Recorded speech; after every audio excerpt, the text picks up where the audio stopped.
सबुरी हृदयर स्पंदन होउछंती नटखट लाल बाल गोपाल।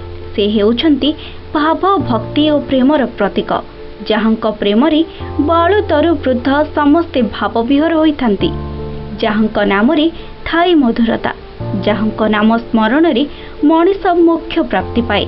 आज सेही लवणी चोर नटखट कन्हैयाक जन्म उत्सव।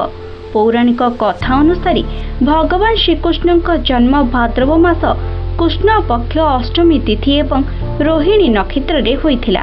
हिंदू धर्म रे एही दिनटीर विशेष महत्व रही थाए। आजिर दिन को जन्माष्टमी भावे सारा देश आनंद उल्लासर सह पालन करे। किंवदंती अनुଯାयी द्वापर जुगरे एही दिन कंसर बंदीशाला रे देवकी और वासुदेवंक कोଳରେ भगवान जन्म नेइथिले। से भगवान विष्णुक अष्टम अवतार बोली पुराण रे वर्णित होइछि। दुराचारी कंसर प्रकोपरु महीमंडल को उद्धार करिबा पई मानव रूप रे भगवान भक्तंक आकुल प्रार्थना रे विभोर होई पृथ्वी को ओल्हाई आसीथिले।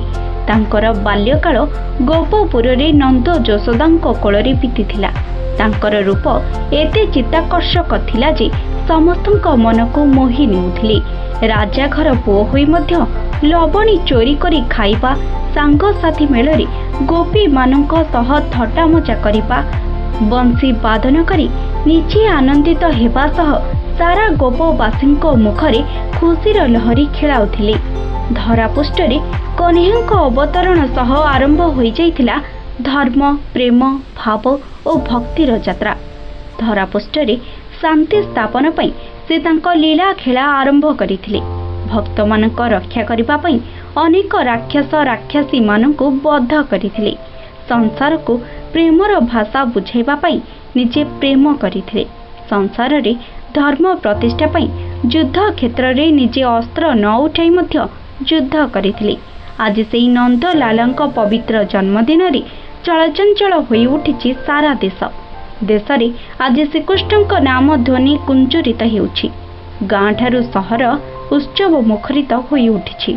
सबुआडे खुशी, उल्लास और कोलाहलर वातावरण खेली जाइछि। कृष्णक प्रेम रे निजको हजाई भावविहल होइचंती भक्तवृंद। एही उल्लास और उत्साह को देखि मने हेउछि भगवान कृष्ण जेपरि पुणी थरे एही धरापृष्ठरे अवतार नेइछंती।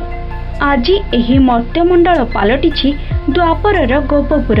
पवित्र जन्माष्टमी अवसर रे एमबीएस टीवी तरफरु समस्तंको अनेक अनेक शुभेच्छा और शुभकामना।